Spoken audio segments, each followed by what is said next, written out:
Okay, so before we commence our program, I would like to begin with a land acknowledgement, which was created with support from Julian Valdez, Christian Adams, Trinity Class of 2021, Roman Vasquez, Director of the Office of Community Engagement at AIT SCM, Dr. Aaron Kramer, from the History Department at Trinity, and we acknowledge this place as the Yanawana, as the traditional homeland of many Native American people who are called the Coahuiltecan in Spanish records.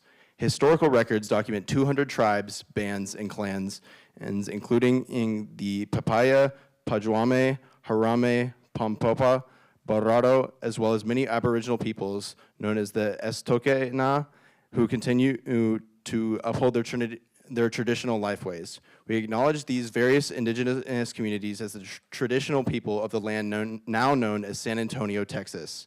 We acknowledge this homeland would later include the Comanches and Lipan Apaches in the 1700s, and it is now home to nearly 300,000 urban Indians spanning tribes across North, Central, and South America who continue to maintain their traditional languages and customs. With gratitude to this place, we honor the original stewards of this land. One sec.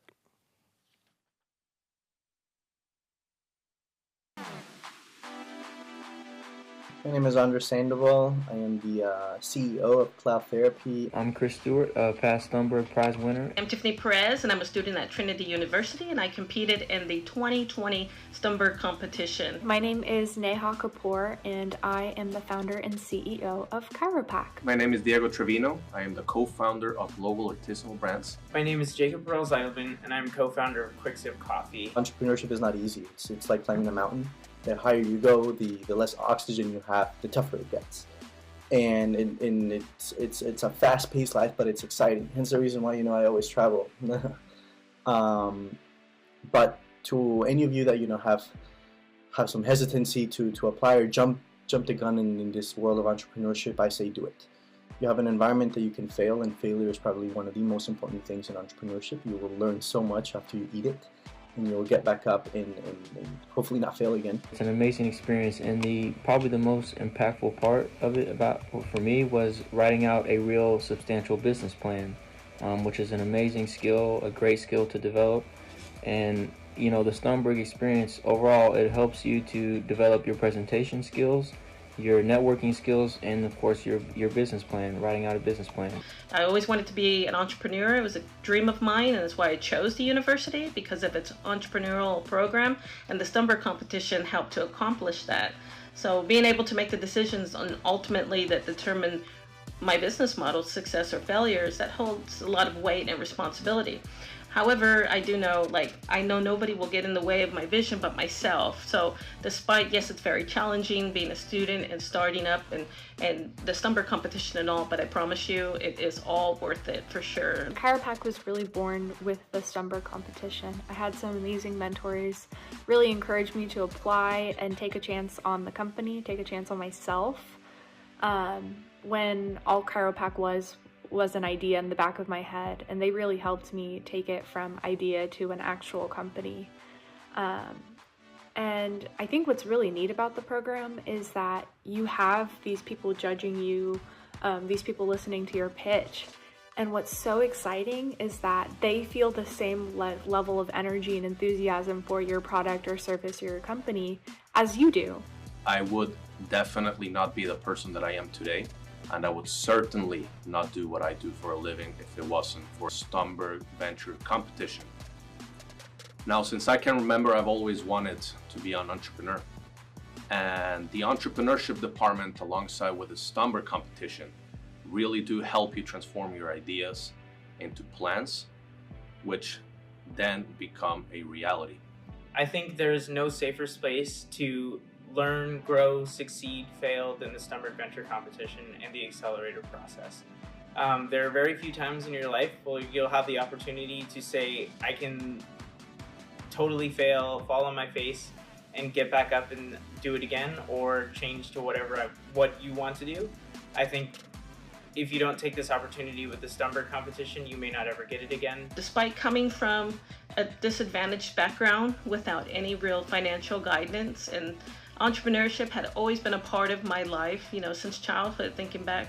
Opportunities, like the ones that the Stumberg family offers, to help motivate some young individuals by inspiring them to make a difference in the world is awesome.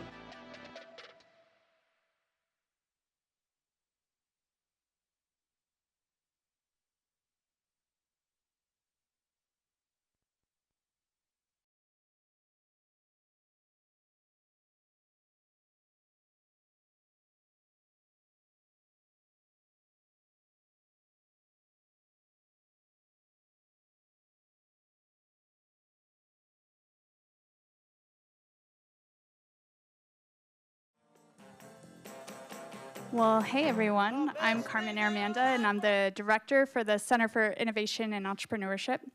I'm delighted to welcome you to the 2024 Stumberg Final Round Venture Competition. Who here is familiar with San Antonio Startup Week?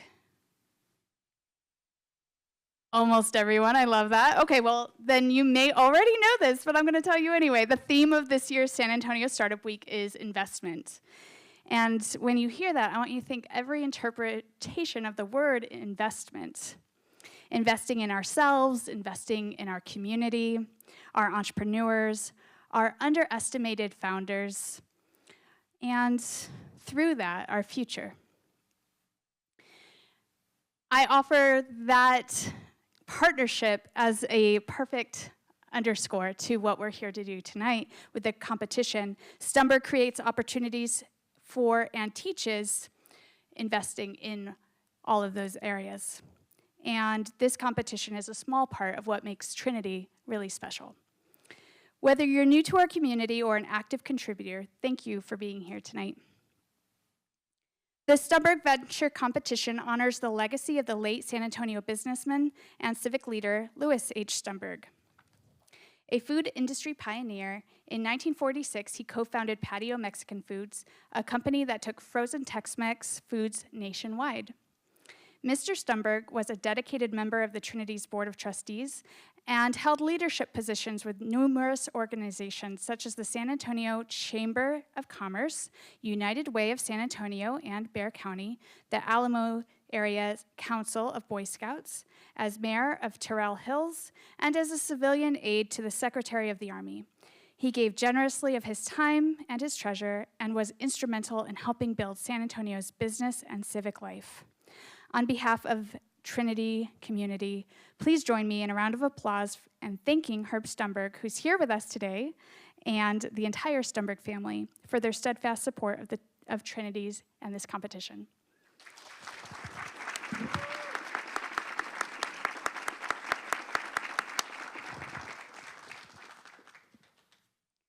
And now I'm going to pass it back to Cade. There he is.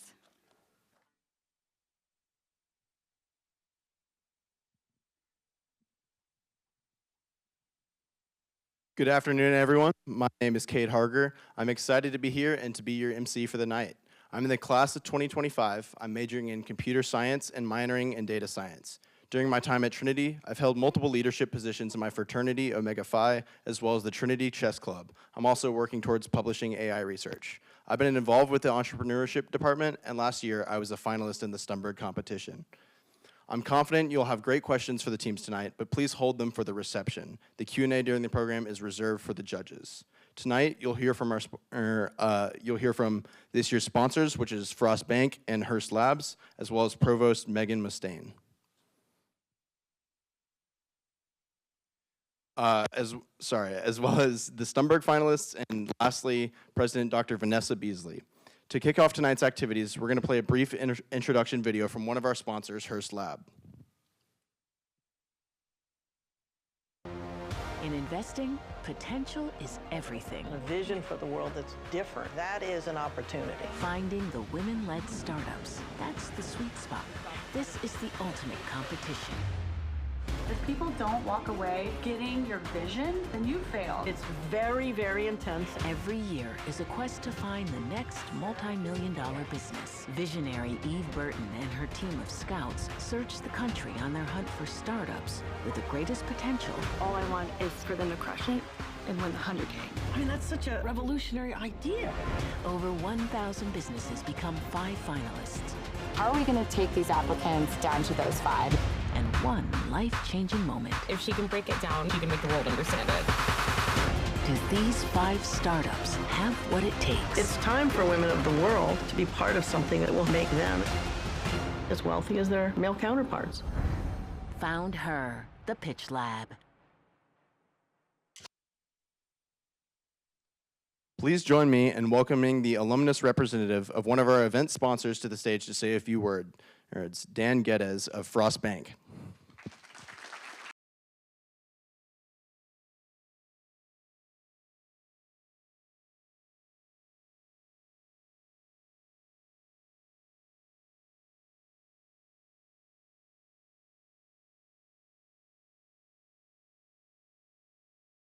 Well, thank you. Appreciate that. So I'm Trinity class of 1996, and I'm happy to be with you all today, and I'm happy to represent Frost, who is a proud sponsor of today's competition. I was actually a judge in one of the siege rounds in the spring, so I don't envy you judges. It's going to be a really hard decision. They were just amazing presentations, so congratulations to you all.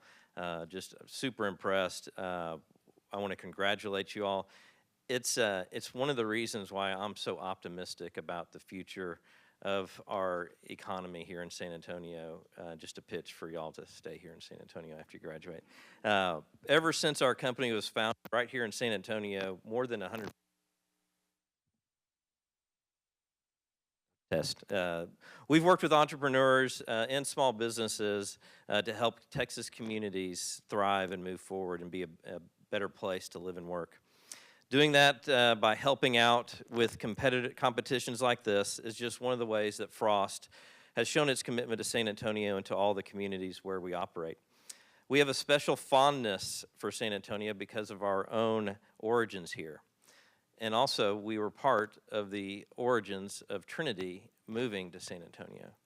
On December 8th, 1941, the San Antonio Chamber of Commerce offered an invitation to Trinity, and it was accepted.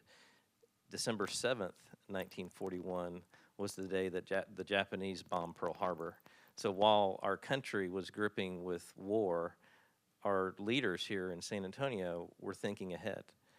I just think that's commendable. You want to know why they were the greatest generation? I think that's a little bit of why. You may be familiar with our Frost Tower downtown, which opened in 2019.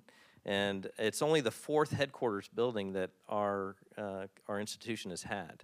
And all 4 of those headquarters have been within about a 4-block area. So about what I hit, about a 5-iron, maybe a 3-wood.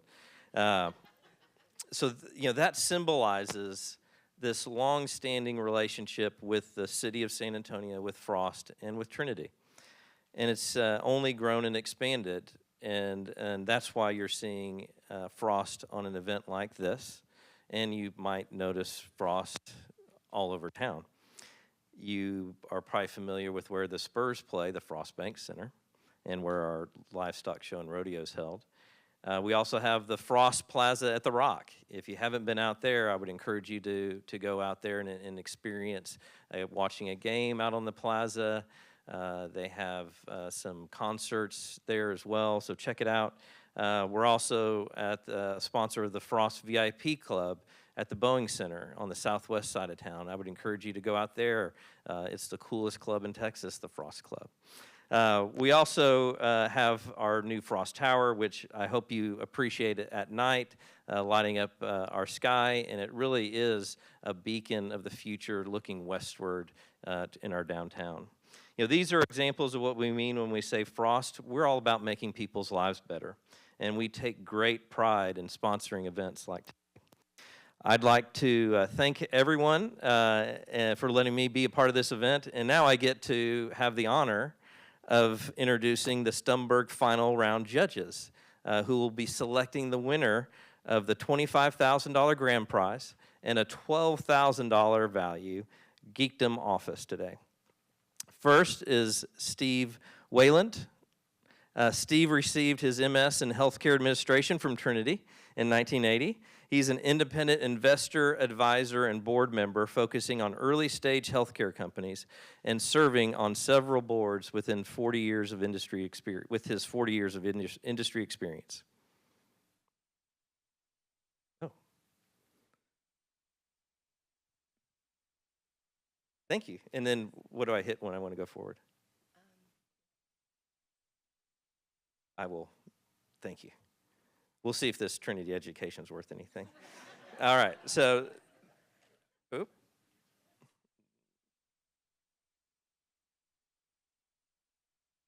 There you go. Next, we have Steve Falk.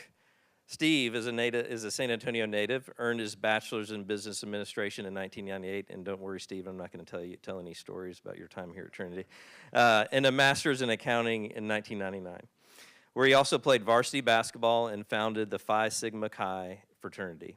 After graduation, he worked as a CPA at Ernst & Young while teaching accounting at the University of Texas at San Antonio and strength and conditioning at his alma mater. Steve also served as strength and conditioning coach for Trinity basketball and women's soccer and softball teams. In 2004, he co-founded the Union Fitness with Trinity alum Lisa Ingle-Stevens. Next, we have Omar Akil, a new Mexican native. Omar now considers himself a devoted San Antonian. Thank you. His passion for finance and education set him on the path to becoming a serial entrepreneur. Among his many ventures, he founded Brainiac LLC in 2008 to help children with learning disabilities perform better in school. He later started Vulture Investment Advisors in 2015 to manage clients' assets independently. Actively engaged in community service, Omar has held leadership roles in various organizations, including chair of San Antonio Botanical Garden and vice president of Rotary Downtown. Next, we have Megan Cano.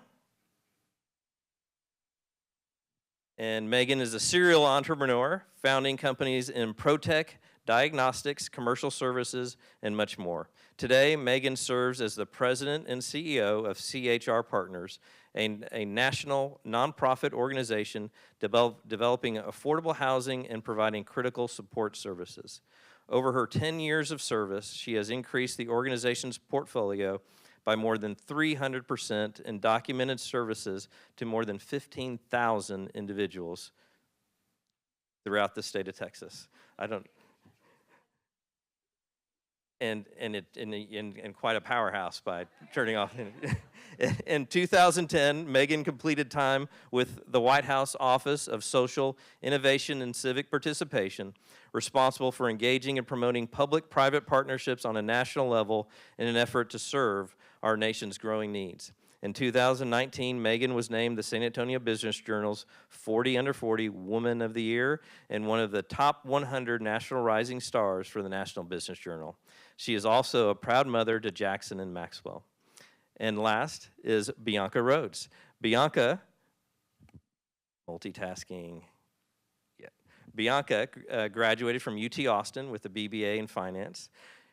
Her career began in banking, and thankfully for Frost, it ended because we were competing against her, leading her to hold a position of Chief Financial Officer at IntelliLogic Trace and Kinetic Concepts, Inc. Bianca later founded Crossroads Consulting, specializing in capital raising and buyouts for dozens of companies. Since 2017, she has been president and CEO of Knight Aerospace, which provides specialized medical and VIP modules sold globally.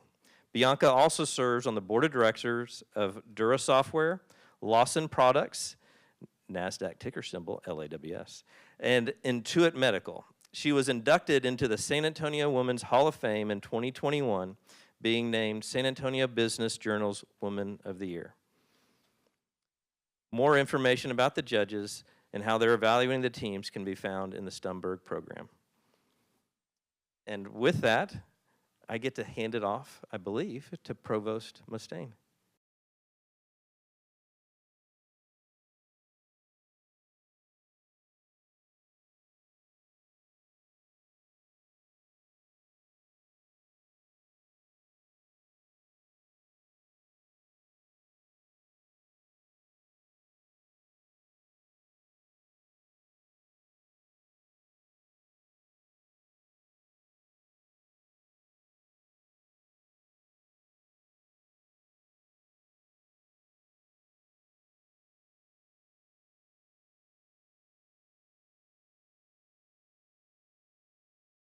Welcome, everyone. On behalf of Trinity University, so glad to see all of you in the audience. Special thanks to the judges who were just introduced. Your time and attention is so valuable, and I know our students are really going to benefit from those hard questions that you're going to ask them. And now I want to focus a little bit on the students. So we have 5 teams here. These are the result their work is the result of having made it successfully through our seed round. So these 5 teams rose to the top and received $5,000 in seed money to kickstart their ideas. They also received an invitation to, and I think it was more than an invitation, it was sort of like, you're gonna do this. Our Summer Accelerator program. The best verb that I can come up with to describe that is grind. So they worked with our venture mentors, our staff and faculty, and what you're gonna see here today is the result of so many hours of work over this summer and beyond. I am grateful to y'all, our students, for the time that you've put in. I'm so excited to see what comes out of this. And pointing back to that earlier video, I wanna acknowledge and really show my respect for your embracing of strategic failure. Now, you're obviously the successful ones here, right? This is a night to celebrate those successes. And the reason each of you is sitting in these seats tonight, the reason that your teams are here is that you failed fast and learned from it. I am grateful to you for embracing that ambiguity. That is the hardest thing for a human being to do, especially a kind of type A, high-achieving human being, as I know all of you are. Thank you for embodying that. That's what we all aspire to be here, right? Folks who encounter the world as something to learn from, and you can't learn if you don't fail. So thank you for failing. No, thank you for failing, and thank you for succeeding through that failure. I'm so proud of each of you. What is about to happen, and I'm gonna get out of the way, is that these teams are going to compete for a $25,000 Stumberg Prize. Herb, I'm looking at you. Thank you for this. This is transformative for our students. So before I pass the mic off and we get to those pitches, can I please have a huge round of applause for our Trinity teams?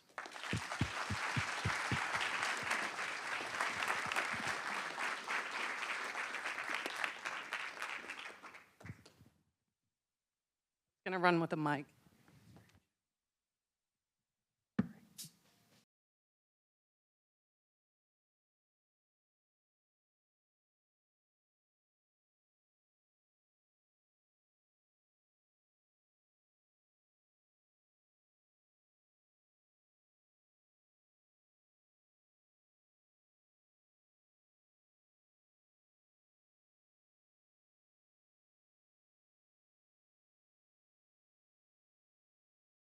Hi, my name's Nathan, and I'm the founder of Allergen Life. And we help people with food allergies find restaurants they can actually eat at. Here's the problem. If you have a food allergy, or you're a parent of a child with a food allergy, it's really difficult to find places to eat out at. And that's because the FDA in no way regulates the restaurant industry when it comes to food allergies. Now, what that means is that some restaurants totally cater to people with food allergies, and they have these things called allergy menus and great cross-contamination standards. They may even have a chef who comes over and talks to you and makes sure you're okay. And on the other hand, some restaurants don't have any of that and don't even know what a food allergy is. So here's the question. How do you distinguish between the two? How do you find the restaurants that are allergy-friendly and that you can eat at? Well, currently, there is no real solution, so we made one. We are a mobile app that helps people with food allergies find places to eat out at. We display nearby restaurants that are allergy-friendly, that are reviewed by people just like you with food allergies, and that most importantly, have an allergy menu. That way you can see exactly what you can or can't eat before you even go there. Now you might be asking yourself, Nathan, there's 30 million other people in the US with food allergies. Are you telling me you're the first person to come up with this? No, I'm not. In fact, this is a screenshot of the current leading market player in this space. They're called Allergy Eats. And here's why, despite there being 30 million people in the US with food allergies, only about 30,000 have ever used this site. First, they don't display an allergy menu. Despite the fact that Zoe's Kitchen did have an allergy menu, they give no indication that it has one. And that's huge, because that is a huge tell whether or not a restaurant is allergy friendly. Second, because they made it mandatory to write written reviews of places, hardly anybody left a review. This place, for instance, only has one review. It's from 11 years ago, and it's only for peanuts and tree nuts. That's not remotely helpful to me. And here's the kicker. Even if I were to drive to this restaurant, I would find out that it doesn't exist. It closed 8 years ago. That's because this place, our competitor, uses completely outdated data. Not only is this useless to me, but it actually hurts me because it's giving me false information. Here's what we did differently. We display nearby restaurants taken directly from Google Maps, so you can always be sure your restaurant, well, really exists. Second, we made it super easy to rate restaurants. In just 2 clicks of a button, you can rate any restaurant on our platform. And finally, we not only tell you if it has an allergy menu, but we actually provide a direct link to it. In short, we provide actual value to our consumer. We were fortunate enough to launch on the iOS App Store about 13 days ago. We carried over 5 users from beta testing, and in just 13 days, with no marketing dollars spent, we've been able to go to 150 unique users. We're projected to hit 2,000 users by the end of the year. Now, here's our market space. Because people with food allergies are so scared to eat out at, they not only don't go out, they actually spend less money when doing so, to the tune of about $300 per year. That's about $5.1 billion a year in lost restaurant revenue. So, how do we capitalize on that? Well, by becoming the go-to place for people with food allergies, at the very moment they're about to make a decision about where to eat out, we suddenly become super valuable to restaurants, especially those looking to advertise to people with food allergies. So, on a cost-per-click basis, restaurants would pay us to have sponsored posts. In this case, Wendy's would pay us every time a user would click on it. They would get sent to a details page where the user learns more about the restaurant and how they're allergy friendly. Now, you might be asking, why on earth would restaurants pay for this? A couple of reasons. First, people with food allergies have what the academics call a veto vote. That means that in large groups, say friends or family, oftentimes they have the final decision on where to eat out. So if you're in a group of friends and someone wants to go to Baskin-Robbins, that person with the food allergy has the right to say, oh, I have a peanut allergy. Sorry, they really suck for peanut allergies. Let's go somewhere else. And that is huge for restaurants because that means all of that group's revenue that could have potentially gone to one restaurant now goes to another just because a person with a food allergy suggested it. And second, traditional advertising mainly focuses on just advertising, getting your stuff out there. Think Google, radio, even like Bing ads. Oftentimes they catch users when they're least expecting it. If you're searching on Google for, say, a TV, and you see a restaurant ad pop up, that's not remotely helpful to you. With our app, it's different. We find people with food allergies at the very moment they are about to make a decision about where to eat out. So, restaurants can be assured that when people use our app, not only are they getting people with food allergies at the very moment they're about to make a decision, but they also get potentially an entire group of people, and that's huge. So, based on our current user traction, as well as this guarantee, we project by next year, Q4 of 2025, that we'll have about $625,000 in revenue and about $430,000 in sales. Oh, $475,000 in profit, based on our projected expenses as well. Here's why we need $25,000 in order to do so. First, we need to update the app. Right now, it's at what's called a minimum viable prototype stage, which means it's pretty helpful, but it could use quite a bit of updating. Additionally, we only cater to the top 9 allergens currently, but there's a whole range of people with dietary restrictions in the US. Vegan, vegetarian, pescatarian, gluten intolerant, celiac disease. We are perfectly poised to enter that market. We just need the resources to do so. Finally, or second, we need marketing dollars. Right now, people think that the best way to find restaurants to eat at is our competitors, which show you restaurants that don't exist. We have to show them that there's something better. And finally, we need $3,000 in order to update our database, particularly our cybersecurity measures, as well as in order to scale with our current user growth rate. Here's what this would look like in the real world. A few months ago, a woman by the name of Amy Tongswan was traveling to Disney with her family. There, she ate at this restaurant on Raglan Road. Unfortunately, it had trace amounts of tree nuts and dairy, the very thing that she was allergic to, and she ultimately passed away. This was pretty surprising for people in the food allergy space because Disney is historically very, very good with people with food allergies. They're some of the best restaurants in the entire world if you have a food allergy. But here's the thing. This wasn't a Disney-owned and operated restaurant. It just happened to be on the grounds that Disney owned. And because of that subtle distinction, it meant they had different cross-contamination standards, bad cross-contamination standards. And because of that subtle difference, trace amounts of tree nuts and dairy, the very thing that she was allergic to, got in her food and she had a reaction. If there was a resource, a place where she could have found out beforehand that this wasn't a Disney-owned and operated restaurant, that it didn't have the greatest cross-contamination standards, and that if she had a food allergy, she probably shouldn't eat there, she might never have gone in the first place.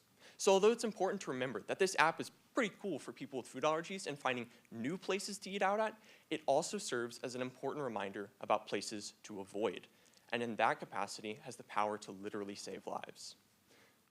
So, to recap, we are a mobile app that displays nearby restaurants so that people with food allergies can find places to eat at. We're in a $5.1 billion, virtually uncontested market where the leading market player displays restaurants that don't exist. And finally, we launched just 13 days ago and already have over 150 active users. If you have a food allergy, or someone you know has a food allergy, or particularly a parent of a child with a food allergy, please send them this app. I really think it could help them. Thank you.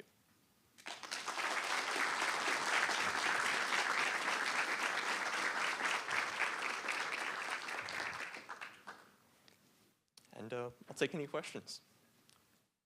Sorry. Yeah, absolutely. So you talked about, obviously your customer is restaurants, right? That's who's paying the per click. I'm an average user. I know you're on the iOS store, but do you have a marketing strategy on how to attract individuals to your app? Absolutely. So right now, our leading market player, for instance, displays restaurants that don't exist. We intend to use the $7,000 marketing in this way. First, our primary customer, early adaptation market is moms of kids with multiple severe food allergies. They're willing to use basically anything to help their lives. So we need Facebook ads because that's really where they are, and particularly these restaurant groups that are dining, there are these restaurant groups on Facebook that cater to people with food allergies only for dining. That's how we can use Facebook. Additionally, in our 60 customer interviews over the summer, advertising to allergists is huge because it is the most trusted source of information when it comes to healthcare.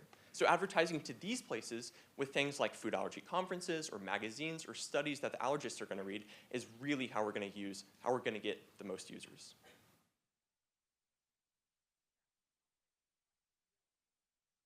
Yeah, so Things like that. Are you working with them? I'm not working with them. Things like that, like Google Maps reviews, Yelp, there's a few others. They don't in any way have any food allergies, listed. There's literally no way to find any information out. All that things like Yelp and Google reviews do is tell you how good the food is. That doesn't really help me if I'm trying to learn about their cross-contamination procedures, or particularly if I have a pretty severe peanut and tree nut allergy. If I'm trying to find out information for peanuts and tree nuts, they have no information on there. It doesn't exist. Nathan, do you envision maybe a step or two down the road that you will try to develop?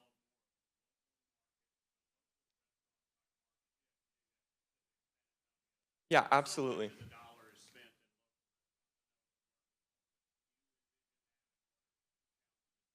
Absolutely. In fact, in our customer interviews over the summer, that was the biggest common complaint about the app, is that it didn't have enough local restaurants. We intend to spend part of that $15,000 on our app in development, particularly expanding around the major cities in Texas. So just going city to city and finding absolutely the most allergy-friendly restaurants is huge for people with food allergies because they're so used to eating at just chain brand restaurants over and over again. Yeah. So I have a question in regards to your app. If I remember correctly, in the materials received before today's presentation, you can actually filter, correct? So is there a filter option to just say? That's part of the 15,000. We're currently working on that right now, but like that's huge. Like ideally, I want to go into the app and find exactly, I have a peanut and tree nut allergy. I want to find the restaurants that cater best to people with peanut and tree nut allergies. We're literally working on that right now, but that's part of what it would be spent on. Awesome. And then a second question for you. To keep your information relevant, are you using any kind of tech or algorithms that are scraping continuously, like regarding both, let's say people that are reviewing on maybe Google or Yelp or wherever, in addition to having now the ability to actually literally like have computers take written materials like menus and such, and being able to incorporate those right into your app? Absolutely. So web scraping is actually kind of a risky legal gray area. So we only do that for the restaurants because it's so expensive to do it for anything else, especially what you're describing with like taking reviews off of Google. That's kind of their proprietary information. I don't think we have access to that. But in regards to allergy menus specifically, we do employ web scraping bots to determine when the URL changes. Additionally, we encourage like manual checks semi-annually, as well as most of our links to the allergy menus don't directly do it to the PDF. They, in fact, do it to their website, so it takes you to like Subway's website, where on the page where you can download. That way, we're not liable, and we're basically just the middleman in finding the allergy menu. Great, thank you. Absolutely. I have a question. How do you handle assurance? So my concern is someone uses this information and y'all are pulling information from, let's say, a Wendy's or a national franchise, and there's what they say they do, and that's what they actually do. So you have your franchise owners, franchisees who may not be following corporate protocol. I would think trust would be a huge... It absolutely is. And so if someone has a bad, they're relying on your information, but the bad actors are delivering the product, aren't holding up their end of the bargain. So how do you account for that? We really, because we're the middleman between users and restaurants, there's not a whole lot we can do if the restaurant screws up. Can I finish the question? There's not a whole lot we can do if the restaurant screws up, but in regards to liability, if the restaurant screws up by providing the wrong information, we're not in any way liable. And we have these disclaimers on every single page saying, if you do have a food allergy, always make sure to talk to the person before you eat there. Thank you.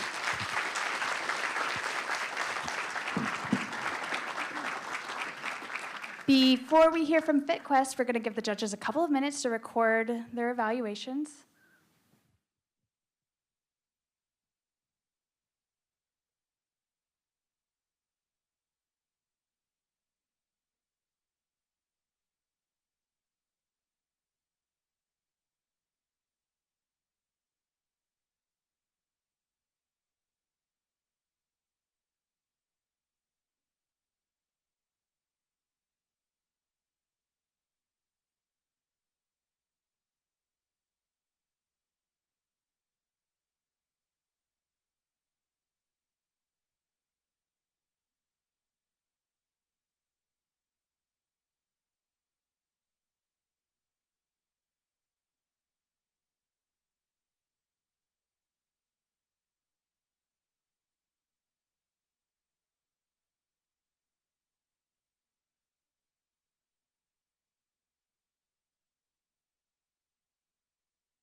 My name is Marcus Morales, and I'm going to tell you how we're helping you be your own hero. But first, to learn that, I want you all to meet someone. Luke. Luke is a student at the University of Texas, but he's struggling through the same problem we've all had at some point in our lives. When he looks at the mirror, he doesn't like what he sees. And it's not just about body image. No, it's about frustration. It's about feeling that no matter what he does, what he tries, he can't succeed in achieving whatever goal he has. You see, he's tried many other solutions. He's tried the personal trainers. He's tried the fitness apps. But nothing works for him. And he's not the only one. Let's be honest here. 45% of all fitness goals fail. 30% within the first month. Now, why is that? Well, it's hard to stay consistent. People don't know the right exercises, the right meals to eat. And then finally, when they don't see progress, they feel defeated. They feel unmotivated. And they can't continue. Well, I got good news for you all. There is a solution for this right now. But it's going to cost you hundreds of dollars a month. They're called personal trainers. So what do? This is where FitQuest is coming in. We are revolutionizing the fitness industry because we're the first app that's not focusing on the what. We're focusing on the why. FitQuest is offering a full solution where we provide you motivation and discipline to achieve whatever goal you have, and we do that with gamification and AI. Now, I want you to think about the experience of a video game. A full video game with story, combats, characters, everything. But the only way to level up your own character is by completing daily quests which are fine-tuned to your goals and your wants for your health. Additionally, personalized workouts introduced with our in-house large language model trained with personal trainer information make sure that we give you the best information possible for you to achieve whatever goal you have. And then finally, we make it social. Leaderboards, badges, making parties with your friends, being fit or being healthy doesn't have to be boring. And we want to take you there. Now that's all nice, but let's talk about the size of the market. The fitness app market is about $6.68 billion with a 24% growth rate. Now, we're going to be targeting college students and young adults. That cutoff is about $2.34 billion with a 17% growth rate. But more importantly, for these people that are trying to find these gamified solutions, that's about $6 million with a 10% growth rate. Now, who are our customers? It's you. It's all of you. I'm sure we've all been in that situation, all the exams, all the assignments, and I'm sure we've all tried eating it maybe. It's not exactly the most healthy food. We provide you with the tools that despite all that and despite all the stressors, you can still achieve whatever goal you have. Additionally, the occupied adults. Having a family is a big time commitment. Having a job is a big time commitment, but that doesn't mean that you need to give up on whatever fitness goals you have. We give you the tools so that despite your busy schedule, you can achieve it. Now, how are we making money? The application is going to be a freemium with premium features being locked behind an $8 monthly subscription. We're going to offer add-ons within the video game itself and one-time payments, and then advertisements for the non-premium members. Now, here's the fun fact. Our prototype is already making money. I'll be talking about that more later. In terms of our cost, we are AWS hosted, so that cloud infrastructure is going to cost us. Additionally, social media marketing, mainly paid advertising, and then finally, content creation for the video game itself. Now, let's talk about traction. The biggest problem with our prototype is that too many people wanted to use it. In fact, we had to upgrade the capacity of our prototype 2 times. Here's what matters. In the end, 95% of our users were willing to pay. 55% of our users were retained month over month, 50% higher than the market average for fitness apps. And 40% of our users utilize the application daily for at least 1 hour. Furthermore, we got selected within the top 10 best startups in the Startup World Cup, the biggest pitch competition in the entire planet. We reached $1,200 in monthly recurring revenue with our prototype itself, and over 75% of our clients succeeded in reaching their fitness goals. Now, this is our team. My background is in data science, AI, and entrepreneurship. Douglas Young, my CTO, has more than 2 years of experience with AWS technologies, and Haley Lin, my CMO, is an ex-manager for Honey. Now, here's what matters about our competition. Habitica focuses on habits. MyFitnessPal, DaFit, these giant fitness applications, none of them have relied upon gamification and upon artificial intelligence in the same way we do. None of them have yet developed upon the solution, and none of them focus on keeping you motivated and disciplined. Here's what matters. By the end of year 1, we're going to be making about $40,000 with about $3 million on year 5. Operating margin on year 1 is negative 105, pretty standard for SaaS companies. And our operating margin by year 5 is going to be 48%. Our break even is going to be by month 39. And then in terms of lifetime value, $6 for year 1, $34 for year 5, with a customer acquisition cost of about $10. Now, we can disrupt the fitness industry, and we can change the status quo, but the only way to do that is with your help. Utilizing $4,000 in development, $11,000 in salaries for our developers, $7,500 in advertising, and $950 for licensing, and $1,500 for insurance. Where does that take us? By the end of the year, we'll be reaching about $40,000 in revenue with more than $8,000 in monthly recurring revenue and more than 5,000 live customers. We'll do an additional seed round, be it an accelerator or an actual seed round, between January and February to get an additional $100,000, by which we'll do the necessary staffing and feature expansion. What matters here is listening to our customers and iterating. What works best for you? What motivates you the most? So help us change the lives of people, like we changed the life of Luke, who, after using us, not only completed his physical goals, but also improved on his grades, improved on his social life, and he felt like he finally had power over his own body and his own experience.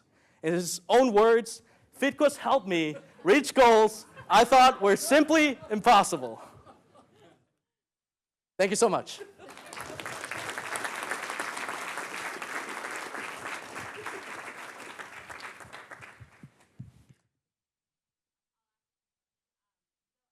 For folks that are already currently on the platform of your users, are those Trinity-based students, or are they from multiple universities? No, actually they are from different countries. What happened is, when it comes to the fitness industry itself, the market entry is actually extremely hard for direct-to-consumers, which is why we actually approached the prototype in a different way. We got LinkedIn Sales Navigator, and we approached businesses. We actually sold FitQuest as a business solution to many gyms and fitness centers. We have clients here in San Antonio, we have a client in Austin, and we have clients in Guatemala, and all of them are operating right now, which is bringing us the monthly recurring revenue. So is that the plan going forward, is to continue those corporate partnerships, or is it direct to consumer? Absolutely, great question. It is the plan for right now, as we're trying to bring in revenue and reinvest it into the business. Once we have enough funds, we are going to be changing into direct to consumer, but we need the necessary funds in order to get there. And then one more question, sorry guys. Do you charge the fitness partner? I mean, obviously you're getting a per user fee for every single person at their gym that is using monthly, but what are you charging the partnership? Yes, the partner itself, right now we're charging them $300 monthly, and every end consumer within the gym is free to utilize that, and that is how we're servicing the deal right now. Got it. A little bit about how the gaming works, like how it's customized to the user, why it becomes personal, and how it answers the question why. Great question. So in regards to the gamification itself, we are utilizing an approach similar to Duolingo in terms of gamifying a serious topic. And how that gamification looks is that every day you're going to get daily quests. So for example, if you wanted to grow on your focus, you're going to get a quest of killing the Yeti. What is killing the Yeti? You're going to take a cold shower for a whole minute. And these are customized and filtered through our AI, but completing those quests will actually grant your character experience and power so that you can keep progressing through the game and get stronger.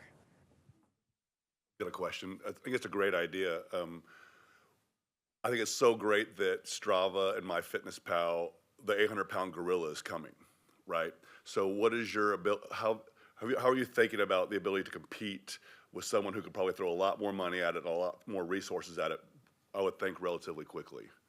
Absolutely. That's a really great question. When it comes to the customization itself, that's really the biggest value that we're trying to bring in, utilizing the AI engines. Now, surely their bigger teams can bring in a very complete visual game with three-dimensional graphics, a fully voiced team. What we're doing right now is a much more simpler approach. It's a two-dimensional RPG game. It's very similar to like Legend of Zelda, for example. That in and of itself is actually very low cost. We've only spent about $1,000 and we're nearly complete with the game itself.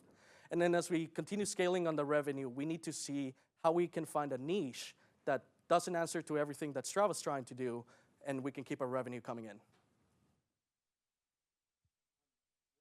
Content. So if I look at the social experience image on the far right, I know how much, for example, Lulu has spent, making content for, their people and their clients. So how are you creating your content? Great question. In terms of the visual input itself, like the videos of people performing the exercises, we actually commissioned that. It was about $450 for about 600 exercise videos. The idea after that is to get more staff to help along with that. We do have a personal trainer on staff. That's going to be on the very last slide. But she's a personal trainer certified in the state of Texas, and she's also very willing in helping us recording a lot of the footage and continue expanding upon the content. Version 2.0, where do you go next? In terms of feature development, is that what you're asking? Sure, like once you win the game. Once you meet your quest. Great question. This is why one of the biggest costs is the video game content creation. A lot of these live service video games require the story to be continued and to continue growing, so it's going to be an ongoing expenditure to continue providing fresh and new content to engage people. The assumption is that Luke sets a new goal and then goes on a new quest. Yes. Okay. So can you talk to me about the back end? So you're using language models. So can you please talk about how you're training those models? I mean, as we know, like AI can pull stuff from a lot of places and give us not always accurate information. So can you talk about how you're training those models over and over again? Yeah, no, that's a great question.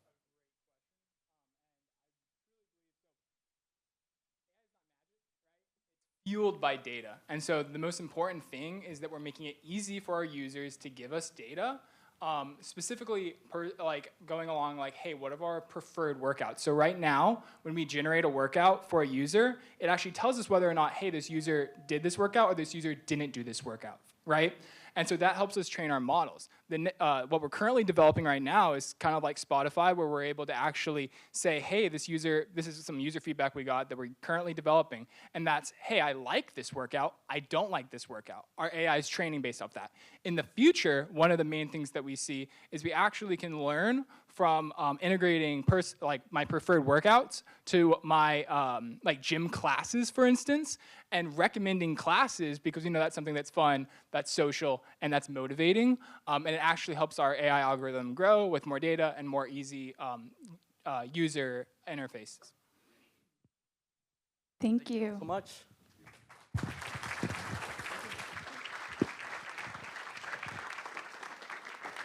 All right, our judges are going to take a couple minutes to record their scores.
Friends in the back, feel welcome to come forward. We've got lots of seats right here in the middle.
There it is. I want to start by saying thank you to each and every one of you for taking the time to come and learn about some of our dreams and aspirations. With that being said, let's go ahead and get started so we can tell you all about ours. Hi everyone, my name is Legend. I'm the president and CEO of LXR. I handle the day-to-day operations of our little company. My name is Reese Allison. I'm the vice president of LXR and the lead engineer. And up next, we have Mackenzie Gassner, who unfortunately couldn't be with us today because she's way cooler than us. She is actually traveling with Trinity's Master's in Accounting program. They're in Washington, D.C., but we'll be sure to let her know how great of a job we're doing on her behalf. Starting with what we're going to talk about today. We're going to address some of the issues that electric motorcycles are facing, and we're going to tell you how we plan on solving them. And then we're going to save a little bit of time for questions at the end. So to start off, I just want you guys to take a little trip with me. So imagine that you've just bought your first electric motorcycle. You're taking it cruising down the highway, having a great time, looking good, feeling great, and all of a sudden you look down at the gauge and you realize that you're about to run out of juice. Now your nice relaxing drive has become a race against time to find some way to charge this thing. Best case scenario, you find a charging station and then you waste an hour of your life waiting for it to get back to a full charge. Or worst case scenario, you don't make it to a charging station and you get stuck on the side of the road just hoping one of your friends can come pick you up to take you home. These are the two biggest problems that electric motorcycle users face these days. The first one being the bad range that electric motorcycles offer, which is about an average of 150 miles, which if anybody's from Houston, that's not a great commuting distance. And the second problem being how long it takes these things to charge. It's anywhere from 1 to 8 hours, just depending on which brand of bike you get. But what if it didn't have to be that way? What if instead of wasting hours of your life at a charging station, you could just roll up, take out a battery, put in a new one, and drive away, changing the wait time from hours to minutes? And that's where we come in with the Elixir. Now, the Elixir is our flagship product. It's a fully electric motorcycle that will use swappable batteries designed to save our customers time. Now, I'm sure you're wondering, how much is this little idea of us going to cost? And we took a lot of time and research to figure out exactly what we wanted to put and what we needed to put into our Elixir motorcycle. And we came to the grand total of $8,555 to get this thing up and running. And as you can notice, that one of the biggest costs that we're going to have to encounter is going to be right there in that battery. But again, that's to be expected with how many volts we're going to have to drive through this thing. And as I'm sure you can imagine, $8,550 is not something that a couple of college kids like Reese and I just have lying around. So instead, we didn't want to come unprepared for this little pitch of ours, so we created a prototype to kind of go through some of the key features that we want to instill in our Elixir motorcycle. This is our prototype that we designed over the summer, and its main function is to display the swappable battery technology. Sorry, don't have a microphone, but hopefully you can still hear me. But basically, you just lift this hatch up, slide it in, connect the power source, right here. Turn it on. And it takes a second for it to boot up, but while it's booting up, my super strong assistant here is going to lift it up so it doesn't drive off the stage. And you're ready to go. And that took just a couple seconds, which beats the waiting time for rechargeable batteries.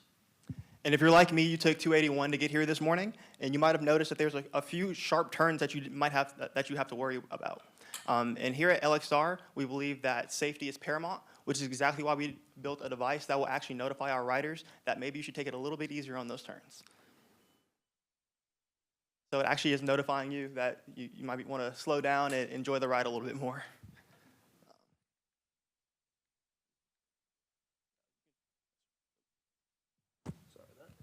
So keep in mind, this is what we were able to do I think I backed it up a little bit.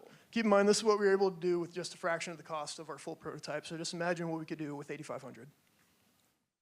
And I'm sure you're wondering how we came up with the cost of our product. Well, we compared this thing to several others on the market, which was an extremely difficult thing to do because of how unique our design is going to be. But we decided that we wanted it to outperform a Harley, but we didn't necessarily want it to cost as much, which is why we landed on that grand price right there of $16,899. But again, that gives us a really healthy return of about 50%. And speaking of healthy returns, we decided that we were going to leverage a pre-sales model that actually ensured that we didn't have to take out any more debt because we have plenty of that already as students.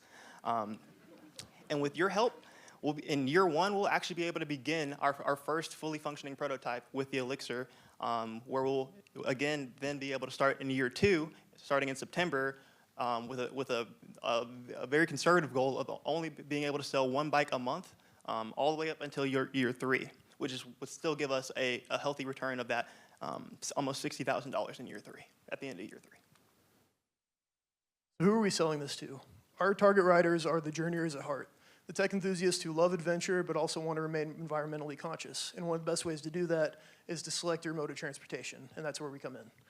Now, we wanted to kind of get a feeler for how people felt about electric bikes or electric motorcycles. So we conducted 50 interviews in San Antonio over the summer, and they had some positive and negative things to say. On the positive, they love the torque and handling of the bike. They love the fact that it's an electric motor, so compared to combustion engines, it's a lot cleaner and easier to deal with. And then they also noticed that there's a whole lot more electric vehicles going around. I mean, if you look outside, tomorrow there's going to be 3 more Teslas than there were today. That's just kind of how they're popping up everywhere. And then on the areas of concern, it's like we talked about, the limited battery range, a current lack of infrastructure of charging stations, and then just the potential safety risk of lithium-ion batteries. But we believe that we can address all these issues. And here at LXR, we believe that market intelligence is crucial to having market dominance. So a few of the key metrics that we have tracked is the increase in demand for EV products, in addition to the increase in motorcyclists, which comes out to about 7% annually. But what's actually driving that demand? So if you see here, with our target market being North America with an 8.5% compound annual growth rate from the year 2024 on to year 2030, this is primarily due to the growing concern of rising gas prices, in addition to government incentive programs that will allow these products to be more affordable. So where are we at right now? So far we've completed the first phase, which is the research and conceptual design, which you'll see behind me, and we're working on the swappable battery technology. And because we want LXR to be a staple in our community right here in San Antonio, we're going to reach out and partner with those who share our same mission and our same mindset in terms of sustainability and going green. And the only way for us to go green is to, again, finish that product of the Elixir. And after we finish that product, we can begin to mass produce it and get it on the market. We have the means and the vision, but now all we need are the funds. So please help us to keep people moving forward. With that being said, any questions?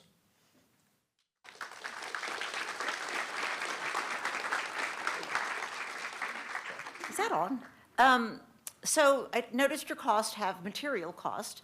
I'm curious about your labor cost, which I didn't see in there, and also the cost of having these stations with the swappable batteries available.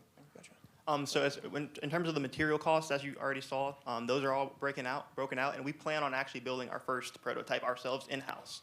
And moving forward, we have found manufacturers who will actually go ahead and manufacture those for us at a 40% cost of those materials, so around $2,500 per bike. But again, we want to focus on getting that first product out the door and having it ready to go and making sure that we're extremely happy with it. envision your prototype as a replacement for a motorcycle?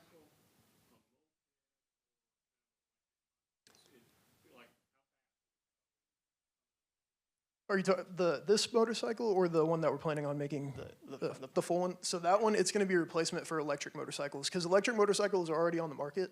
I think there's probably like 5 companies or somewhere around there, but they're already out there. They're just not very well, I guess, received because of the limited range they have and everything. So this would basically just bolster electric motorcycles, getting people to have more confidence in it. So you're envisioning you're going to create the charging stations with the inventory of replacement batteries. Is that the model? So that would be the long-term plan, of course. So there's actually a company in Taiwan right now that has successfully implemented this model for mopeds, like you were saying. So they've been really successful, and we plan on emulating that same mindset and that same approach. But in order for them to do that, they started actually with just a single product, and once that took the market by storm, they were able to then introduce those charging stations in different areas to implement them. So is the differentiation simply the swappable battery? Like, is the Elixir comparable to the Kawasaki and all those other models that you showed in your slide? Is the bike essentially comparable with the exception of that swappable battery? Yes, so the swappable battery is the main thing that the other ones don't have. So our main selling point is that we're saving people time by charging. So like if you don't want to have to charge your bike overnight, or you don't want to have to waste an hour out of your day just to go get a charge. I looked at a little bit of research on charging of stations, and it's about, I think every 20 minutes you get 18 miles. So it's kind of how far you want to go is how long you're willing to wait. So it seems to me to make kind of the range issue work and to market that, you need the batteries, at range. So if you're living in San Antonio, you need them along the way from I-10 here to Houston, right? Yeah. And until we get that going, are we marketing it as like a local daily driver for now because there's not charging stations? And so if I'm buying it, do I buy 3 batteries, for example, and it's like my blower at home, right? I've got 3 batteries sitting in the charging station. I take one out, and when it's gone, I grab the other one. Is that kind of the plan initially? Well, yeah, don't stop at 3. Go ahead and just get 30. Why don't you? Sure. But again, that is our mindset, and our goal is to have people buy multiple batteries and be able to carry them along the ride with them, so they can just simply swap it out whenever they need to do that. And so, like he said, he mentioned the Houston trip. So going to Houston, you would essentially just need an additional battery. So the battery that you have, and then one on your back. Have you guys solutioned manufacturing for the batteries themselves? I know you said you intend to build your first couple of bikes yourselves, but say your first customer wants 6 batteries. Do you have a solution for that? Well, so I'm glad you asked, because essentially the current battery we have here is about 50 volts. So we'll need around 100 to 120 volts. And just to give you a frame of reference, this battery that we have here is about $200. The battery that we're going to have to actually implement is around $4,000. Yeah. So again, that's going to come at you're getting what you pay for there. So it's going to be small enough to where you can still carry it, but still have that necessary voltage to be able to get you from point A to point B.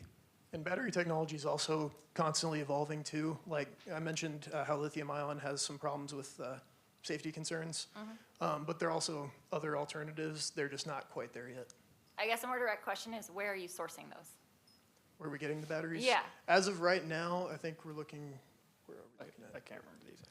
We don't have an exact spot we're looking right now. We're still kind of open to just see which one's best. Building a battery seems challenging to me. So. No, we're definitely going to have somebody else build the battery to start off. Yes, no, we're not doing that in-house. We're engineers, but we're not quite there yet. So. Is there a way for you to have like saddlebags where you hold the battery and then through induction charge, when you need to make a swap, you swap it? I mean, it kind of seems like if you're carrying the battery, that's just dead weight on you. Whereas if your bike can switch from like a dead battery to one that's in the saddlebag immediately and then start charging the dead one. I mean, have you looked at any kind of ability or capability to do that? So I actually there was an image on the slide at some point where I was designing a saddlebag for that.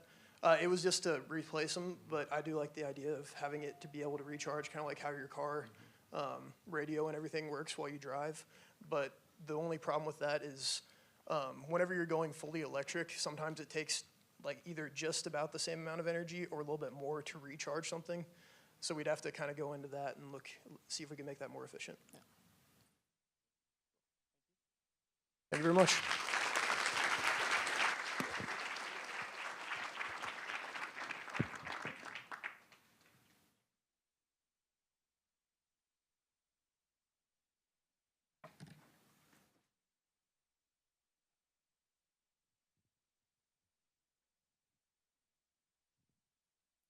I think the worst job tonight is the judges. They're going to have to pick one winner. They're evaluating right now, so I just thought I'd banter with you.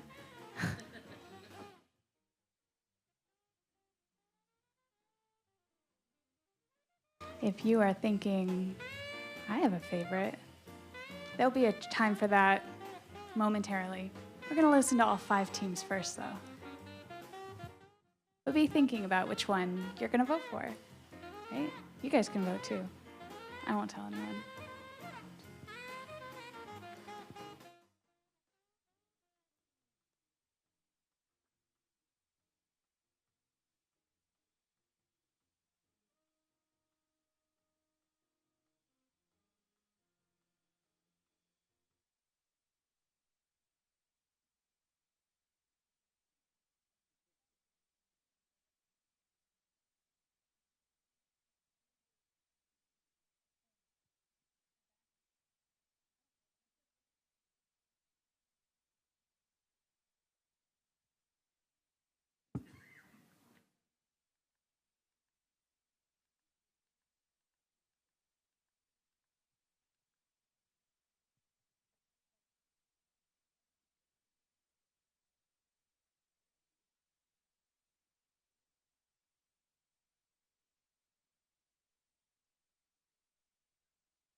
All right. Good afternoon, everyone. My name is Faisal Zand. My name is Lindsay Fouché. And my name is Cortran. We are excited to present to you our company, PDC. PDC is a company dedicated to providing athletes, coaches, and competition officials with detailed real-time performance data through technology that's reliable, affordable, and easy to implement. Set to become our flagship product is the PDC Performance Band, a compact, lightweight device designed to be worn around an athlete's thigh or upper arm.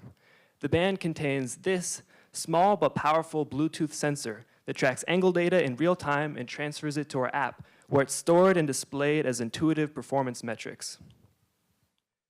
PDC is especially valuable for the data it provides for compound movements like squats, upper body pulls, presses, and vertical jumps, making it a powerful competition judging solution in sports that revolve around these movements. Sports like powerlifting, CrossFit, and strongman attract millions of annual viewers, but lack reliable methods for enforcing competition standards. Traditional methods of eye-line sight judging continue to lead to inconsistent rulings, which hinders the legitimacy of these sports and their ability to further transition from niche to mainstream markets. The PDC Performance Band provides a cost-effective solution that's easy to set up and unobtrusive for both athletes and viewers. Our PDC app is available for free on the iOS store and is fully integrated with the Bluetooth sensor that will go inside the performance band.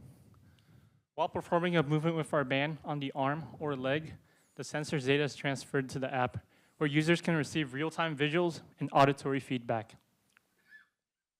After completing a set, which is a group of consecutive repetitions, Users can view detailed analytics with clear explanations for each metric. And these include, but are not limited to, range of motion, speed, duration, rep consistency, sticking points being the portions of the movement that slow down the most, as well as acceleration and force output through each phase of the movement.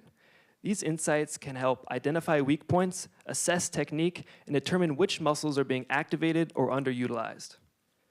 Users can then save and catalog their sets based on weight, exercise name, and difficulty level, and then compare them side by side with the performance data of sets from previous training sessions, which coaches can use to assess progress over time. Our app also includes a demo video, user instructions, website links, and a portal to provide feedback and suggestions. The acronym PDC stands for Powerlifting Depth Checker, which refers to our product's original purpose, addressing one of powerlifting's biggest pain points, being the issue of squat depth. In powerlifting, lifters must descend below a certain angle in order for their squats to be considered valid. But historically, there's been no reliable way to consistently enforce this standard in competitions or in training. As powerlifting has surged in popularity, with participation numbers and competition viewership growing exponentially in recent years, this presented a prime opportunity to invest in this niche. This opportunity was quickly validated following the launch of our free PDC app on the iOS App Store, which had a singular focus, confirming squat depth using the iPhone's built-in angle tracking capabilities. Before even publicly announcing it, users began posting footage of themselves using our app in training, with videos amassing over 1 million views combined in less than a month. People found creative ways of attaching the phone to their legs using everything from COVID masks to packaging tape. This immediate surge of interest beyond just powerlifters indicates a broader demand in the fitness market for accessible performance tracking tools, even in seemingly niche capacities like squat depth. With the funding from the previous Stumberg round, we produced our prototype, a phone holder leg strap that we distributed to 43 customers in the US during our $20 beta testing purchase window. Insights from these users, along with those we spoke to at the Dallas Fit Expo, affirm PDC's widespread utility, but also the limitations of using the phone as the angle tracking device, which helps solidify our current direction with a smaller Bluetooth-enabled PDC performance band. And lastly, with the hard work of our iOS developers Koi and Suchuru, we've been able to transform our squat depth checking app into the robust performance tracking tool it is today, just 4 months later. And within those 4 months, our app has received over 24,000 App Store visits, nearly 6,000 downloads, split across 120 countries, which to us signals that we've barely scratched the surface. We believe that our solution most of this growth has been driven by our marketing efforts on Instagram, YouTube, and TikTok, directing users to visit our PDC app. A promising statistic is that among the first 4 videos posted on our new Instagram account, 2 amassed well over 100,000 views without any monetary investment. We believe that our solution has gained the traction it has because of its never-before-seen level of accessibility. Competing products are either far too general for performance tracking or require complex, expensive setups like camera-based tools. PDC Performance Band is designed for practicality and combines the ease of use of a Fitbit with the in-depth analytics needed to accurately monitor performance. Moving forward, we plan to generate revenue from 3 primary streams. The first is our premium app features, launched last week, which allow users to save unlimited sets, which is critical for assessing performance over time. Next, we plan to continue selling our phone holder leg strap as an affordable squat-only alternative and plan to expand availability to international users as we transition from home distribution to Amazon. And lastly, we foresee our primary revenue driver being our PDC Performance Band. Priced at $59.99, it's comparable to the lower median cost of most staple weight training gear while allowing us to achieve a profit margin of nearly 200%. We're currently on track to rapidly surpass 2 million monthly video views. Factoring in our click-through rates, median product costs, and the upcoming release of our Android version, which is expected to more than double our user base, we're projected to exceed $40,000 in monthly revenue within 2 to 4 months of our targeted February Performance Band launch. However, this estimate could be quickly surpassed with our current push to make our band viable for use in competition. As we continue marketing our product as a training tool, we aim to collaborate with well-known federations to integrate our band into their event And since posting our first demo video just 4 days ago, we've already received feedback from several competition officials about what this integration could look like. If we are to win, the $25,000 would be allocated towards several critical investments. The first would be the adjustable band designed to house our Bluetooth sensor. Due to the complexity of the band's design requirements, we estimate costs between $10,000 to $15,000 to begin production. The next essential investment would be the development of an Android version of our app. With an estimated 50 to 70% of our content viewers using Android, we've been flooded with messages asking or even demanding for an Android version of our app. And to release this version in a timely manner, we estimate development costs between $3,000 to $5,000. And lastly, we plan on hiring a contracted or full-time content creator and outreach specialist.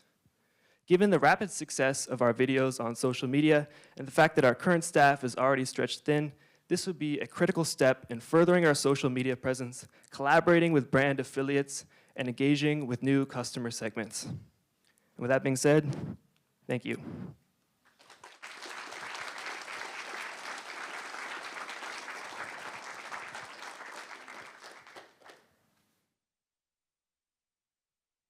Start it with powerlifting first and where your next market is? So Lindsay and I are both powerlifters ourselves. That was kind of the original concept, was there's a big issue in the sport, a big dispute based on the depth of a squat and the requirements surrounding that in competition. So this was a solution initially aiming at solving that problem, and then since then we've expanded and kind of looked outward at different markets and seen how we can continue to grow and expand the features. So I have questions. My biggest concern here is competition, right? Great product. I love the price point for the new strap, by the way. I think that's money. I bought an accelerometer 5 years ago for $400, and the fact that you're making one for $9 really pisses me off. So that's awesome. And with Tendo, GymAware, Whoop Strap, Just Jump, all those things, everyone's kind of coming here. I think there's a huge market for it. What makes you guys different from some of these other companies that are gonna come? They're coming. They're already here, and they're coming again. I think it's really neat. Is it just a price differentiation? Is it something, a unique feature that you have? Right. So we have two current competitors, TrueRep and one called blanking on the name. But they cost an annual $140 and $340 respectively. They also require camera-based solutions. So they require you to set up a phone on a tripod, and they're just not as intuitive and inaccurate. So we feel like we beat them on all fronts. But as far as a competitor coming in, this is why we prioritize getting a patent, and we plan to budget around 10 to 15% of all revenue moving forward would go to this patent. We're working on getting a provisional patent at the moment, focusing on the novel method of data transfer and analysis from our band to our app. We need more funds to secure a patent, though. Yes, sir. So if your strap is recording rep speed, over the course of a set, if it's slowing down, have you considered making intra-workout recommendations using AI and be like, okay, this is what's happening in this workout today. It's auto-regulating, right? And you should do this. You should stop. You should go. You should change course. Is there anything like that considered for the future? Yeah, we've actually even considered a mid-set feature where a coach could tell you, given the speed of your current repetition, whether you should, rack the weight, stop lifting. And then the post-analytics, we plan to continue to add to those features. In addition to kind of comparative features, also doing sort of a feature that could allow you to determine, I lost my train of thought. But yes, we do plan on implementing a coaching feature that would do exactly that. Yes, sir. So I really like Steve's question. I was going to ask that question. So to kind of follow up on that, is it something that you can provide provide like further, like is it through your app or an Instagram on how, like let's say someone's doing a lift and they want to generate more force in that lift. And so right now it's already got acceleration, you got mass, so you can figure out the amount of force, being applied.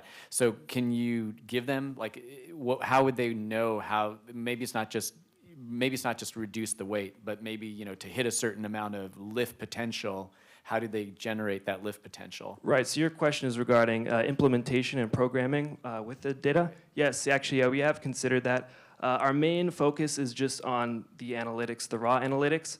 And then as we continue to refine that, yes, we plan to integrate features that can allow users to figure out what the best ways to enhance their performance would look like as far as programming and implementation. Yes, sir. So you obviously have like a B2C strategy, right? Having an individual consumer buy the strap, download the app themselves. But you're talking about this being useful analytics in competition with coaches and so forth. So how does an exterior entity integrate with those analytics when they're not the ones physically downloading it onto their device? Yeah, so we plan on having a separate hub. So in addition to the app, a system built into the computer, into the computers that they use at events.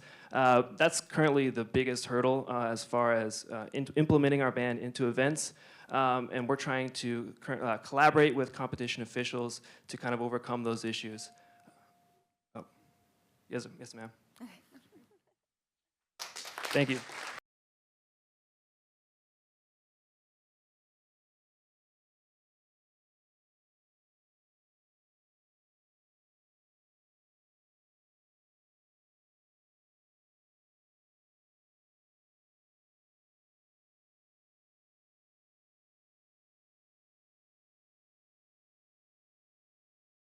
Hey everyone, how are you? My name is Jose Ignacio Mora. My name is Antonia Deleva. And we're Stumberg Shield Radiating Protection. Imagine that you have left your medication in your car for a few weeks, for example, because you take it on the way to work. But because it's the heat and the UV rays that are coming into the car, it becomes unsafe without even realizing it. And that was a sad story of my mother who got tested for food allergy with plastic allergy. Can you imagine food plastic allergy? And look in front of you. All of you have plastic bottles that consume right now, and we're literally turning into plastic people. But let's zoom in a little bit on this plastic people idea. This is what we're ingesting on a daily basis. These are microplastics and other molecules that are in our body already and equals actually to 1 credit card per week. Can you imagine this? And as social media raises the question more and more about microplastics, people become more concerned. 6% in only 2 years, and specifically the females, because the microplastics disrupts their hormone levels. And news articles have increasingly become knowledge about this issue. As we expose the plastic to the sun, it causes in the long term cancer, diabetes, neurological problems, and other issues that right now we don't even know, but in the long term will affect us. As we see here, there are numerous news articles, and people are getting concerned about this issue even more and in the future.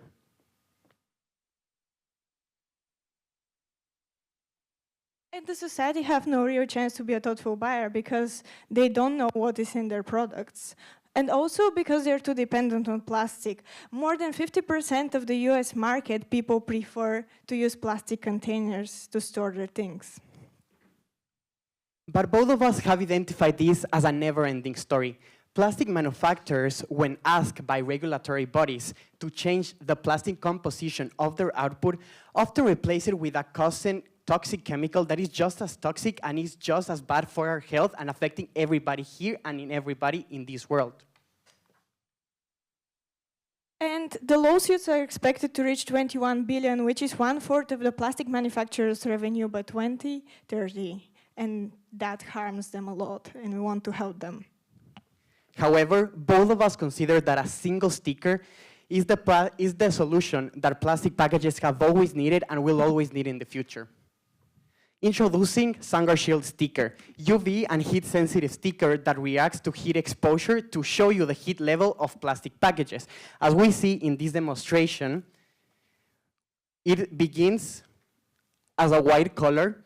However, as it gets exposed to the sun, it changes that white color and yellow color towards a red color, informing you, the customer, about all the issues and all the toxic chemicals that we're ingesting on a daily basis.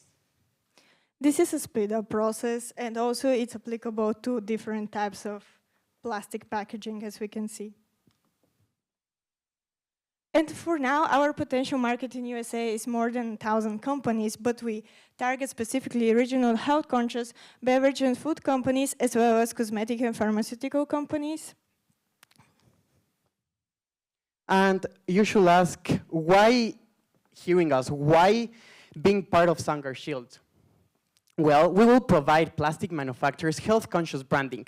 You, the buyer, will regard them as positive manufacturers who care about your health. We will also provide certification, safety, compliance, and minimize the investment burden for them to constantly revisit and change the plastic composition of their output. All three problems will be solved with a single sticker. And for now, we don't have a direct competition, but we expect entry substitutes and entry regulations and changing regulations as well, like suppliers of also sensitive tech materials, regulatory bodies, specifically laws coming from California, global plastic packaging manufacturers that can invent different solutions. That's why we want to preserve our idea with a patent.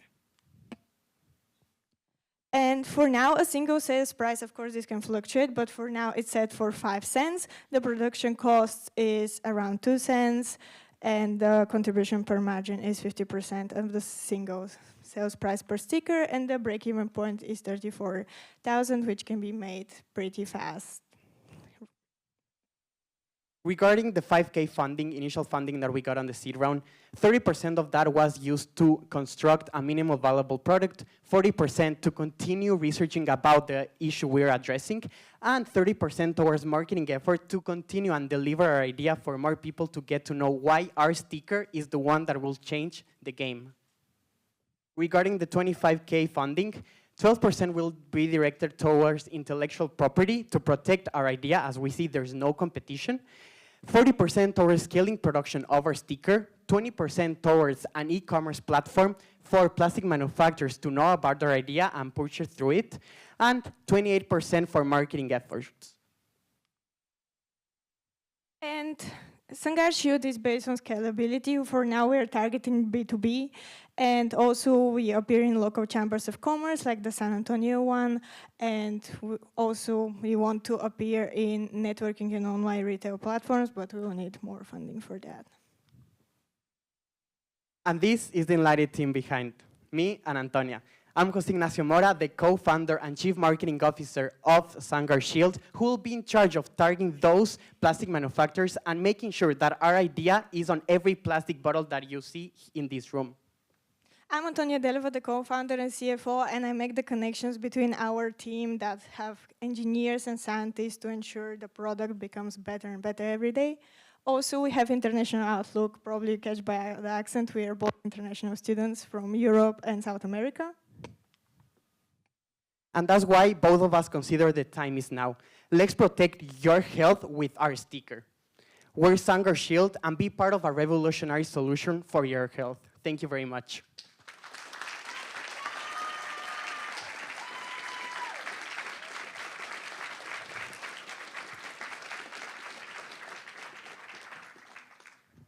As you've talked to companies that bottle water and products like this, is there a resistance because they're going to now be forced to take back product that's now not good anymore and can't be sold? And how are they responding to the product? Europe, for now, because Europe is responding very good because they have more and more regulations coming. So if you go in Europe right now, you realize that the water is actually in cardboard boxes, like the milk ones. And right now, California, the laws are changing more and more. So because the concerns raises, so they're starting to get forced to change their packaging. But here in America, as we can see with the plastic straws, they're still plastic, but in Europe there are no plastic straws. So that's why we want to ensure something that will prevent them from changing their packaging. Follow up on that. I think it went by pretty fast, but you had the 6 or 8 marketing steps that you were going to use there. Some of them were more consumer focused. Isn't this really a process of selling to the manufacturers, the bottling manufacturers? What's the value of professional associations and paid mailing and those kind of things, local chamber of commerce? What's the value of all? Is that trying to influence the regulatory environment? Yes. Yeah, we use those specific 2 marketing strategies specifically to network with the plastic manufacturing industry and to get to know about their interests and how our sticker will benefit their output. It's a little bit more, so yeah, to like get our idea delivered into their understanding and get them to know about our existence. Okay, thank you. I have a question in regards to the actual sticker itself. Does it tell you the amount of total UV light that particular plastic has been exposed to since its origination, or does it actually tell you the amount of plastic degradation that has taken place and that the elements are found within the substance itself? Yeah, of course. So here there are levels of like the changing of the cover, when the product is at risk, so when there is a lot of microplastics that can harm your body. And here there are the covers that there is, of course, a little microplastic, but the effect is not as much. So it's not, the body can live without like any complications like cancer or something else. So it's actually measuring the amount of degradation of the plastic itself? Yes, because, I mean, also the sticker is customizable because it depends on the plastic and also depends on the thickness of the plastic. But that's what we work with, like the different companies, and that's what we need funding to ensure more staff on the chemistry and engineering part. Thank you. Of course. My concern is, as if I'm a plastic manufacturer, I don't have a whole lot of incentive to put I'm a profit-hungry, bad person, right? I don't have a whole lot of incentive to put a sticker on my plastic that might make people not want to buy it, right? So without government regulation enforcing that, the alternative would be, have you considered, right, going to products at Whole Foods or something where you have your very health conscious consumer, and that's a product differentiator for them. Maybe it's a vitamin bottle or a drink bottle or something, and they say, look, we are special, we will charge $2 more per bottle of water or whatever, but with that you have this kind of standard that our product is not polluted. Have you looked at it like that? Or if you plan to kind of take it to just a general plastic market, how do you convince someone to put that on there other than it's the right thing to do, which, by the way, is very sweet, but I don't know if that would go very far, right? And to add to that question, why wouldn't you go to the consumer? I'm interested in putting this on this bottle to see if I should drink it or not. Of course, I'll answer both of the questions. So that's why we target health-conscious companies, and that's why we certified by that. Because, for example, for like organic cosmetic, people pay a ton of money. Also, we want to expand, but for now we're focusing on this branch of the business. We have interest from labeling companies for them to like buy the technology and like sell it, and also gyms and other stuff for them. And the answer for the other question is, the problem is that when the product is made in the manufacturer, like fabric or whatever, through the transportation process, it can get sun and heat and it can become harmful. That's why we don't sell it right now for the people. We want to focus on B2B because we don't have that much funding. And also to add a little bit on that, plastic is everywhere, and people often may not remember to put the sticker into the plastic. We always consume plastic, so we consider a B2B model more effective for our business. Yeah, we want to make it, because there is right now a movement that, for example, let's clear the plastic out of the world. We want to make it as a movement, and the consumers will like force these companies to have it. Thank you. Thank you very much.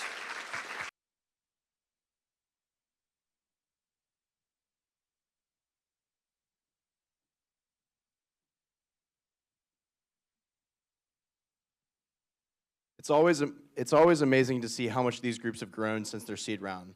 For those interested, you can find the judging criteria being used tonight inside the event program.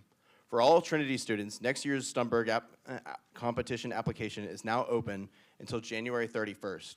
When I did this program, I found the constant support, mentorship, and opportunities given to me helped me learn a lot. If you're thinking about applying, but you're on the fence, let me say, you won't regret it. I've been involved in the greater San Antonio startup scene, and all of those people are great, but I can confidently say that there's no better opportunity in this city to pursue an idea you're passionate about than the Stumberg program.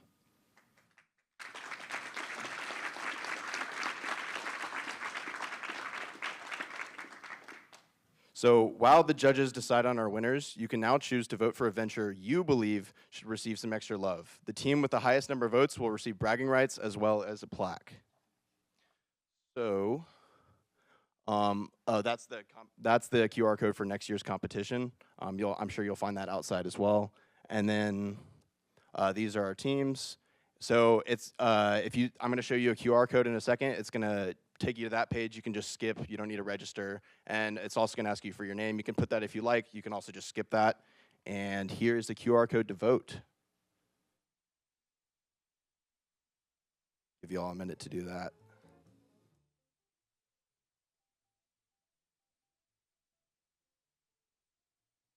Okay, so then also after you pick your fan favorite, please exit the auditorium and make your way to the Corbell Great Hall where President Beasley will announce the winner and then open the ending reception. Thank you. And now, sorry, I just started going.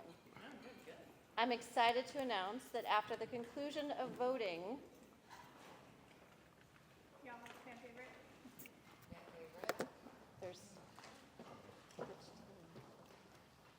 that the fan favorite is PDC. They have won the fan favorite award. Please come to the stage.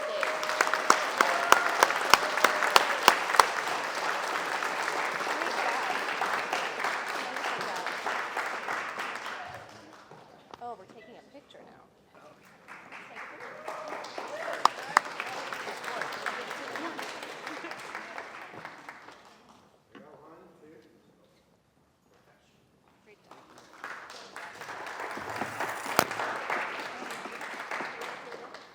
Thank you. Great job.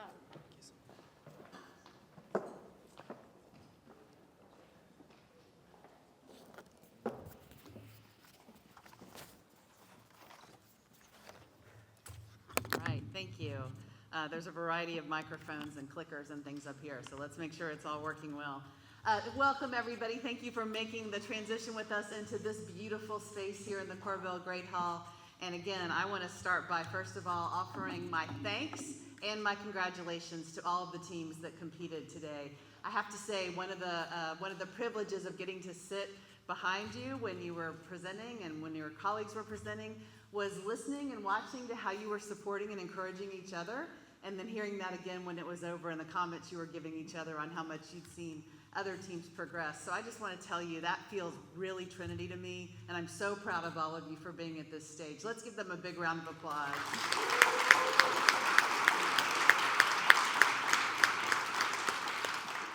You know, I am really pretty interested in what they've learned in this process, and so as I've talked to people on this year's teams and also previous teams, I've heard a couple of themes, and I just want to make those really clear with gratitude, as I'll expand on in a moment, for all of the people that make this program possible.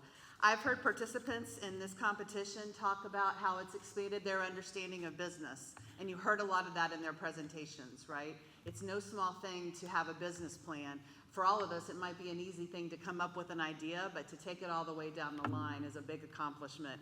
And I've also heard them say that they understood new questions about business that weren't obvious to them when they started the competition. So that's amazing and remarkable. We've also seen great evidence of the skills they've gained. Some of the data they presented to us show us the analytical skills they gained and also the public speaking skills that they gained. Now, some of you I've seen do public speaking in other settings. You're pretty good, but it was really leveled up today. And I think, again, we can see that the presentation part of it's important as well. Overall, what I've heard from all of you is that the program challenges you. You heard the provost talk earlier about how you can't be in this program unless you're prepared to fail. And I don't know if you would all agree with that, but I think that's one of the most enduring lessons for anything that's worth doing, is you're probably not going to get it right the first time. So you have to learn from that and then get back up and do it again, but with that learning in mind, right? With that knowledge in mind. And then maybe prepared to learn something else the second time around. But I'm really proud, as she indicated she was too, that you've all been willing to do that, and the evidence of your success showed up. I would also like to take a minute to say that one of the things that might not be as visible or as legible to people who are here for the first time, I know you're waiting for the winner. Just hold on. I'm going to say a few things. It's okay. I have to say I want to thank all of the people who are involved. Like anything, there's one person up on the stage, there's a group of people up on the stage, and there are probably at least a dozen people behind them supporting them, right? Anything good happens because a group of people put their minds to it. So let's just call out for a second. The mentors, the judges, the peers, the industry professionals, the friends and family that offered support, the users that you interviewed or potential users, all of the people who were part of your process. Let's give them a hand too.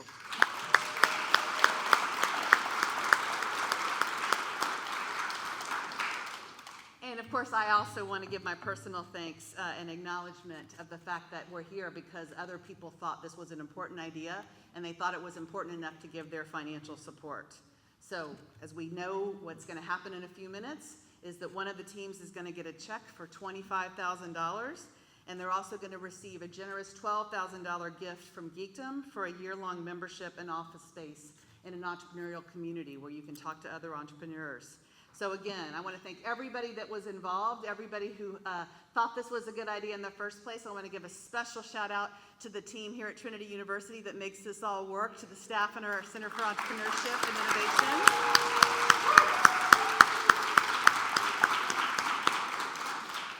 And for all the energy and attention we're all bringing tonight. Okay, we're getting close.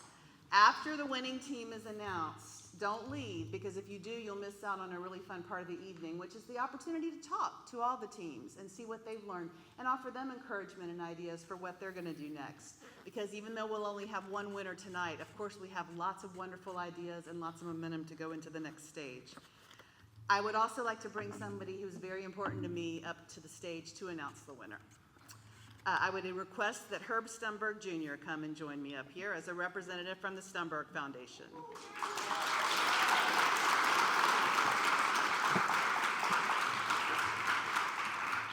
Now, you may have already noticed that the name of this competition is the Stumberg Venture Competition, and you may have put together that Herb Stumberg's presence signifies a lot about the commitment that he and his family have to the growth and the education that our students get here at Trinity.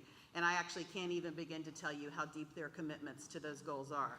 I also want you to know that Mr. Stumberg is himself an alumni of Trinity University. He graduated with his bachelor's degree in business administration in 1981, and he is currently serving as a member of Trinity's Board of Trustees. He's also been the past chair of our Board of Trustees, which is a tremendous responsibility and requires steadfast loyalty and probably a lot of sleepless nights too, I'm guessing, yeah. And we're so thankful for your service and so proud of you as an alum. Herb himself has lots of experience in the world of entrepreneurship and business management. He is currently serving as the president of Air Measurement Technologies, LLC, a San Antonio firm that designs and develops digital pressure and temperature computers for firefighters. So there was something that started with an idea, pretty important.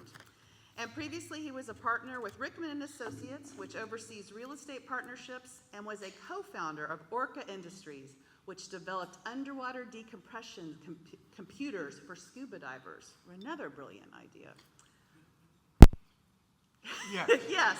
Thank God, great partners. So Herb, will you please walk over with me to the magic check and we will announce the winning team.